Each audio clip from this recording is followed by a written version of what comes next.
Dad canceled my 18th birthday party as golden child brother wanted a weekend getaway. So a couple of weeks ago, I was all set for my 18th birthday. I've been looking forward to it for months. I mean, 18 is a big deal, right? I had this whole plan with my friends. Hang out, maybe go to the movies, grab some dinner, nothing too crazy. It was supposed to be simple but fun. Plus, my dad, Will, had agreed to pay for everything, which was nice because, well, I don't have much money of my own yet. But of course, my little brother Matt had to ruin everything. Matt's 15, and to be real, he's my dad's favorite. It's not even a secret at this point. He's been Dad's golden boy ever since our mom, Sharon, passed away from cancer a couple of years ago. Ever since then, Matt can basically do whatever he wants, and Dad just goes along with it. Meanwhile, I'm the one who's just expected to deal with it. So, the day before my birthday, everything's fine. I'm excited. My friends are texting me. We're talking about what we're gonna do. And then Matt comes into the room throwing one of his classic tantrums. Turns out he didn't make the school football team. Honestly, it's not a shocker. Matt's not great at sports. He likes to think he is, but he's kind of lazy and has zero team spirit. Still, he takes it like it's the end of the world. He's all worked up, saying he needs to get away for the weekend to clear his head. I'm sitting there like, wait, what? I mean, it's my birthday. My birthday.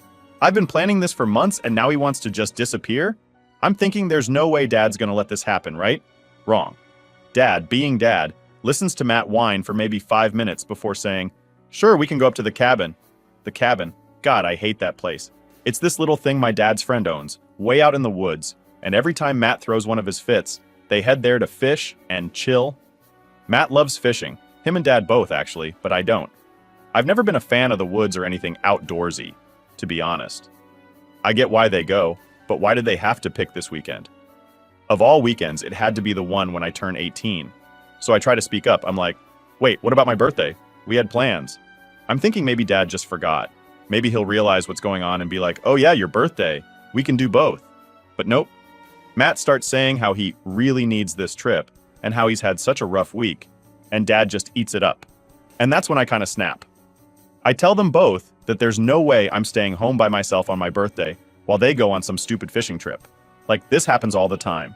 Ever since Mom died, they've been running off to the cabin, leaving me at home to deal with everything by myself. And usually, I don't mind staying home alone. It's kind of nice, to be honest. But on my birthday? No. Just no. But Matt, being the selfish little brat that he is, says he doesn't want me to come. He straight up tells Dad that if I'm there, it'll ruin his trip because he doesn't want to deal with me. And somehow Dad agrees with him. It's like I'm invisible to him or something. He doesn't even bother to ask me if I want to come. He just takes Matt's side and that's it. End of discussion. At this point, I'm fuming. I tell Dad that if he doesn't let me have my birthday plans, I'll just invite my friends over anyway. I mean, what's the worst that could happen?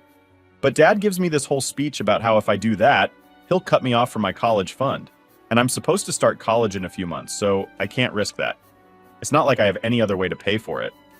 So I'm stuck. I have no choice but to cancel my birthday plans, and I end up spending the entire day alone while they drive off to the cabin. No party, no friends, just me and my phone. I mean, my friends texted me happy birthday and all, but it wasn't the same. I spent most of the day feeling sorry for myself, and honestly, I cried myself to sleep that night. I know it sounds dramatic, but it really sucked. I just wanted one day, my day, and Matt couldn't even let me have that. The worst part is, Dad didn't even seem to care. Before they left, he tried to make it better by saying we could celebrate when they got back. He was like, we'll have an even bigger party next weekend. I'll give you more money for it. But the thing is, I didn't want more money or a bigger party. I just wanted to spend my actual birthday with my friends, like a normal person. But of course, that was too much to ask. By the end of the day, I was just tired. Tired of always being the one left behind. Tired of Matt always getting his way. Tired of Dad acting like my feelings didn't matter. And the thing is, this wasn't the first time something like this had happened. It's been going on ever since Mom passed. Whenever Matt wants something, he gets it. Whenever I need something, it's like, oh, you'll be fine. You're older. You can handle it. But being older doesn't mean I don't need anything. It doesn't mean I don't want to be treated like I matter. I get that Matt's younger and he's more like Dad. He's into sports and fishing and all that. But that doesn't mean I'm just irrelevant. But that's how it feels sometimes. Like I'm just this extra person in their lives who they can forget about when it's convenient for them. And I know it sounds petty, but I couldn't help thinking about how different things were when Mom was still here. She was the one who kept things balanced. She didn't let Matt get away with everything, and she made sure I was included. But now, without her, it's like everything's changed. And I get it. Dad's probably still grieving in his own way. But it feels like he's using that as an excuse to just focus on Matt and ignore me. That night, lying in bed, I couldn't stop thinking about it. I kept going over all the times Dad had put Matt first and all the times I'd been pushed aside, and it just made me angry. Not just at Dad and Matt, but at myself too. I kept thinking, why do I let this happen? Why don't I stand up for myself more? But then I remember why. Because whenever I do, Dad threatens to take something away, like my college fund, and I can't afford to lose that. So yeah, that's how I ended up spending my 18th birthday. Alone, angry, and wondering if things will ever change. Spoiler, they probably won't. So, after my depressing birthday and everything, I wake up the next morning still feeling like crap. You know, that kind of feeling where you just don't want to get out of bed because everything feels pointless? Yeah, that. But then, out of nowhere, the doorbell rings. And it's early. Like, way too early for anyone to be visiting, especially since Dad and Matt are gone. And I hadn't invited anyone over. I almost didn't answer it. I was still half asleep, and honestly, I didn't expect it to be anyone important. But the doorbell kept ringing like whoever was out there wasn't about to leave anytime soon. So I drag myself out of bed, throw on some clothes, and shuffle downstairs, thinking it's probably just a delivery guy or something. But when I open the door, I'm completely shocked. It's my grandpa, Walt, sitting there in his wheelchair with his nurse next to him. I literally just stood there for a second, processing it. I hadn't seen Grandpa in a while, and he never just shows up without telling us first, especially not since the accident. For those who don't know, Grandpa's in a wheelchair because he lost both his legs in a car crash a couple of years ago, not long after Mom passed away. It's been tough on him, and we don't get to see him much anymore, since he lives out of state. The last time I saw him was last Christmas, and even then, it wasn't the same. He's been super quiet since Grandma passed, which, honestly, isn't surprising. He lost his wife and daughter within months of each other. It's like life just hit him with everything all at once. Anyway, I'm standing there, totally surprised, and the first thing that comes out of my mouth is, "Grandpa, what are you doing here?" Like, it's obvious I'm happy to see him, but I just didn't get it. He's not exactly in the best shape to be traveling, and it's a long trip from where he lives to here, but he just smiled, even though he looked tired, and said, "I couldn't miss my granddaughter's birthday, could I?" And that's when I just lost it. I started crying, like, really crying, right there at the door. I'm not even sure why it hit me so hard. Maybe it was the fact that Grandpa had come all the way here just for me, when Dad and Matt couldn't even be bothered to stay. Or maybe it was because it was the first time in a long time that I actually felt like someone cared about me. Like, really cared. I don't know, it was just overwhelming. Grandpa looked a little worried when I started crying, probably because he didn't expect that reaction, but he wheeled himself inside and told me to sit down. His nurse, who was super nice by the way, helped him get settled, and then she quietly stepped out to give us some space. I sat down on the couch trying to pull myself together, and Grandpa was like, "Tell me what's going on." At first, I didn't want to. I mean, I've always been the type to keep stuff to myself, especially when it comes to family drama. But something about the way Grandpa asked made me feel like I could finally open up.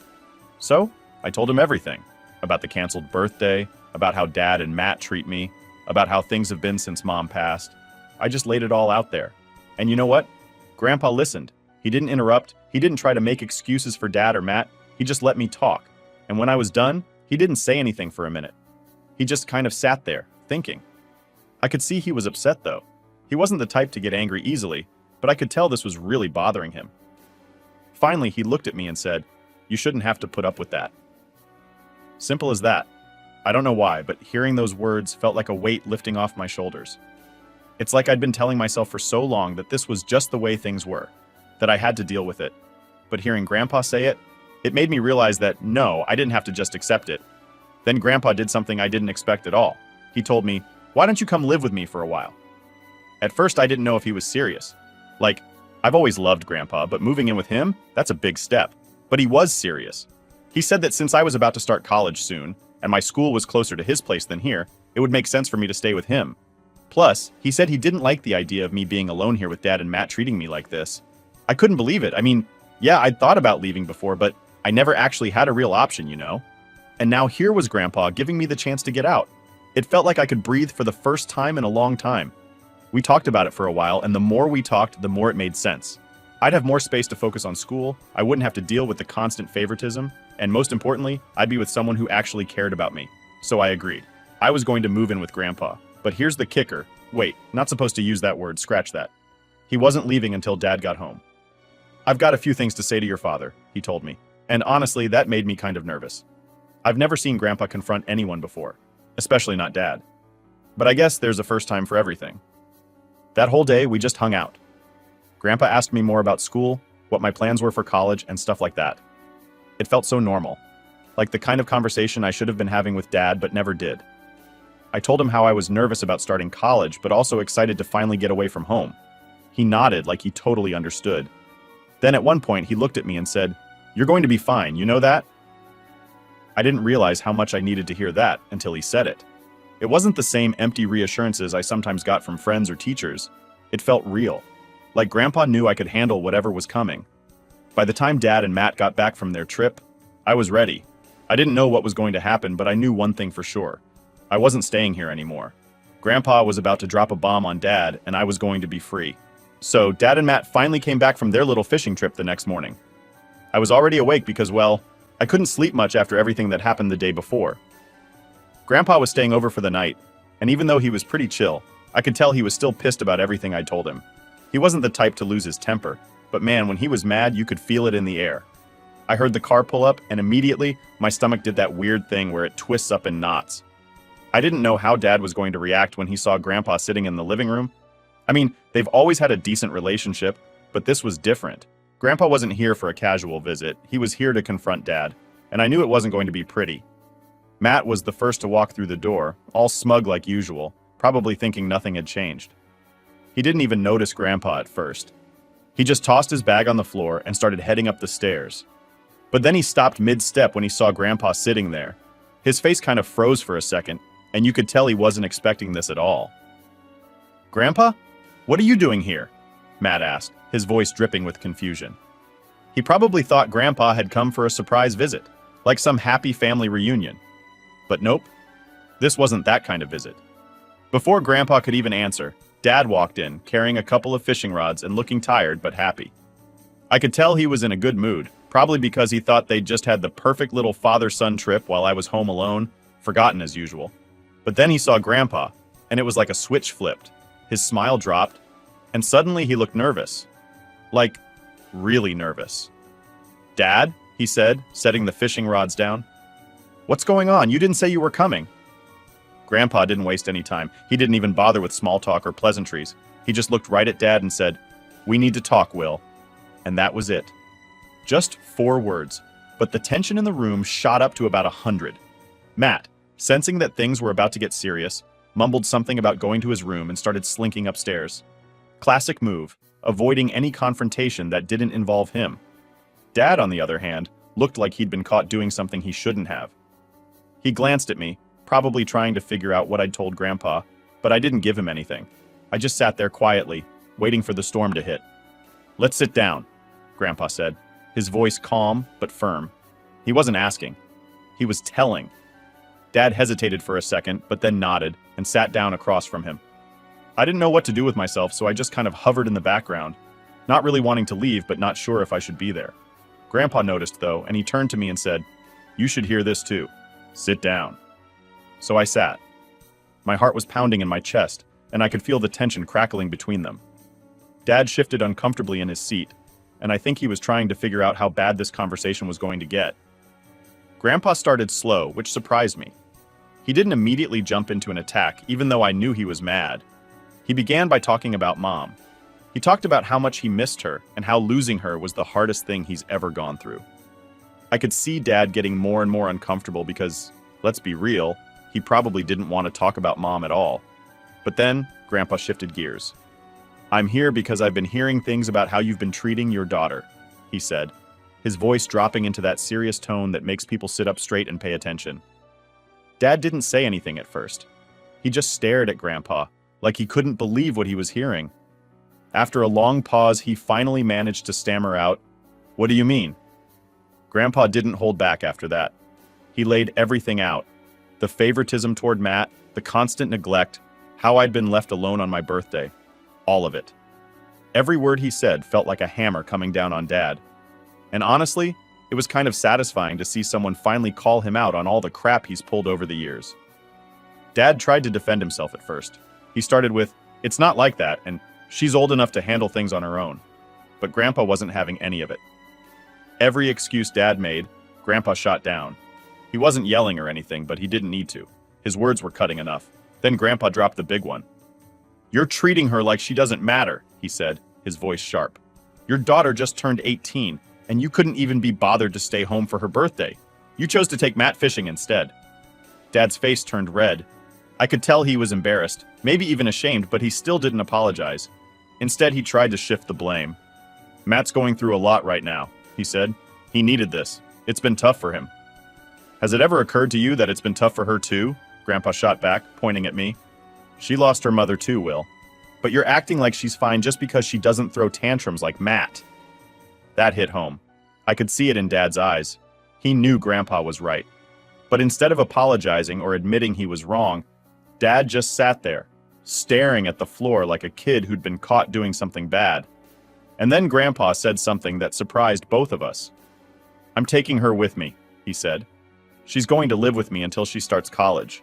She doesn't need to stay in a house where she's not treated like family." Dad looked up, shocked. "You can't just take her," he said, his voice shaky. "This is her home." "No, it's not," Grandpa said, his voice cold. "Not anymore." I was sitting there feeling a mix of emotions, relief, fear, excitement. It was all hitting me at once. I wanted to go with Grandpa. I wanted out of this house, away from the constant favoritism and neglect. But part of me was scared too. What if leaving just made things worse? What if Dad never wanted to see me again after this? But then Grandpa turned to me and said, "You deserve better than this. You're coming with me, and we'll figure the rest out." And that was it. Dad didn't fight anymore. He just sat there, staring at the floor, not saying a word. I think he realized that he had no right to argue. I think deep down, he knew he'd screwed up, but he was too stubborn to admit it. So I packed my things.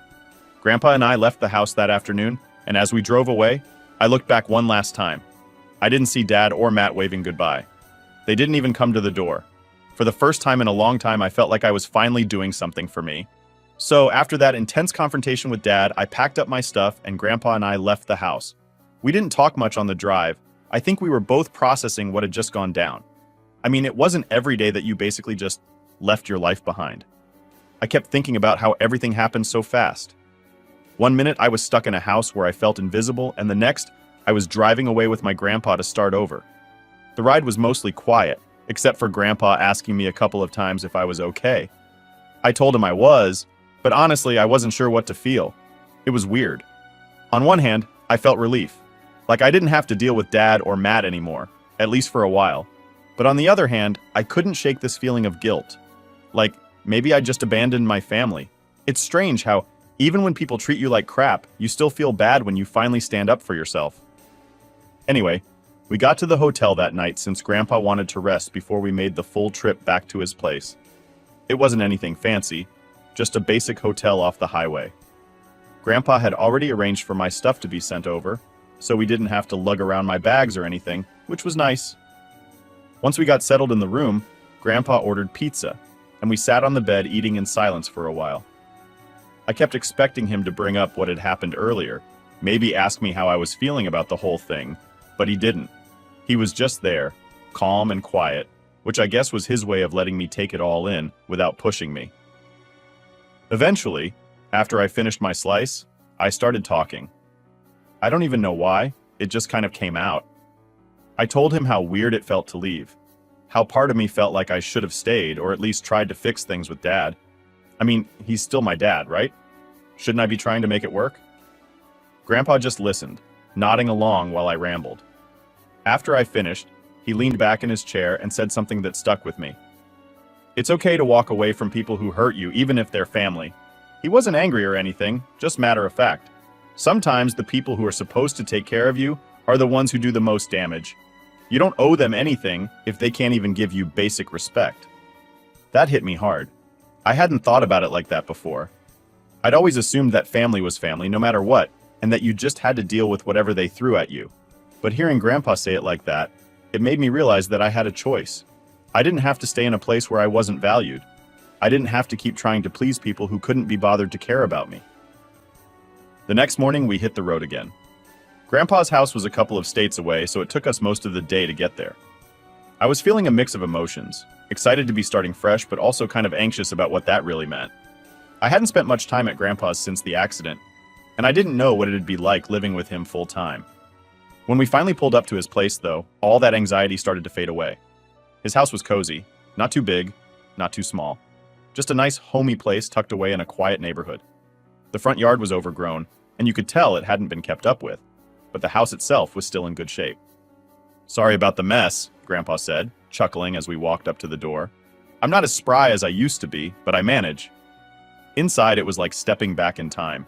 The walls were lined with old family photos, some of them from when I was a kid, and the furniture was the same stuff I remembered from when I used to visit as a little girl. It smelled like wood polish and old books, and for the first time in a while, I felt safe, like I was in a place where I could just breathe. Grandpa showed me to my room, which used to be the guest room but was now officially mine. It was simple, just a bed, a dresser, and a small desk by the window, but it was perfect.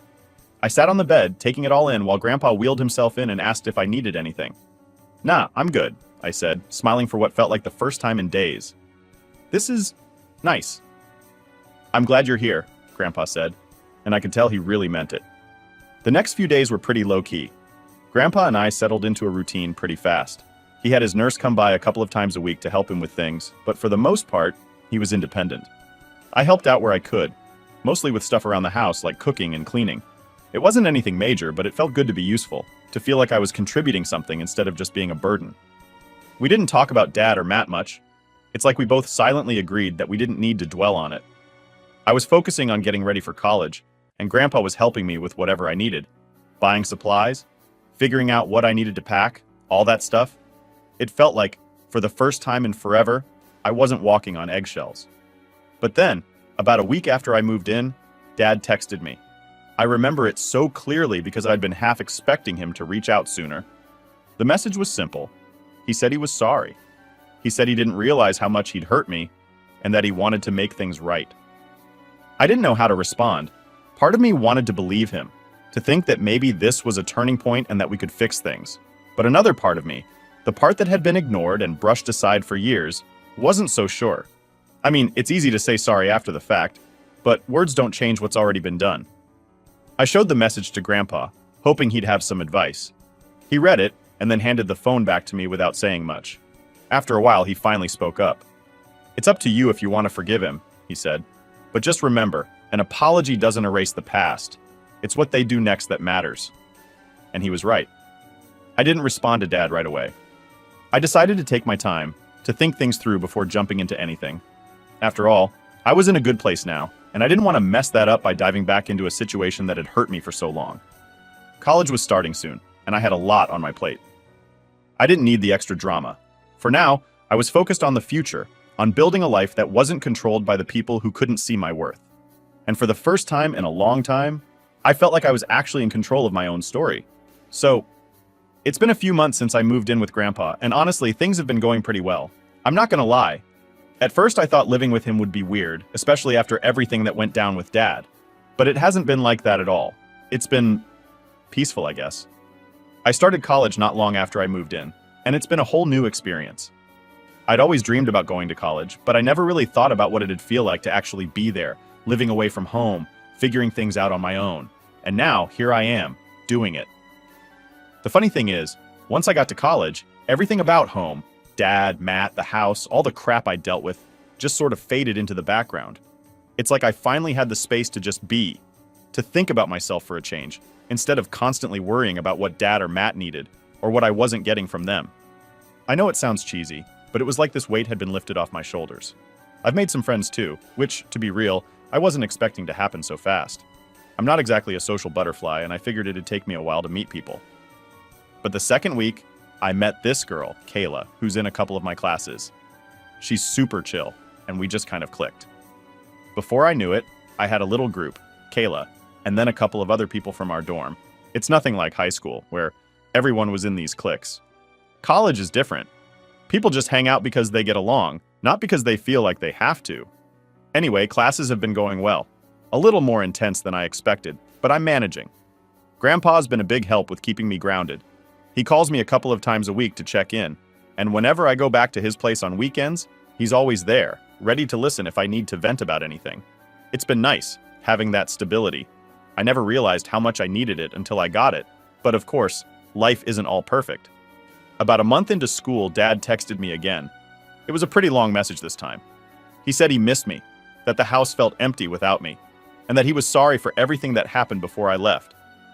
He kept going on about how he wanted to fix things, how he knew he'd been wrong, and how he was ready to make it up to me. Part of me wanted to believe him. I really did. I mean, I missed my dad too. Or at least, I missed the idea of having a dad who cared. But I also couldn't forget all the years of feeling like I didn't matter, like I was always second place to Matt. I'd been burned too many times to just jump back into things with him like nothing had happened. I didn't respond right away. I showed the message to Grandpa again, and he just nodded, like he knew this was coming. "It's up to you, but don't feel rushed," he said, in that calm, steady way he always talks. "You've got time to figure out what you want." And that's the thing. This time I felt like I did have time. I didn't need to rush back into a relationship with Dad just because he said sorry. For once, I could take my time and decide what was best for me. A couple more weeks went by, and I still didn't respond. I thought about it, sure, but every time I went to type something, I stopped. It just didn't feel right yet. I wasn't ready to go back to that. Not when I was finally starting to feel like my own person. But then, something happened that really shook me up.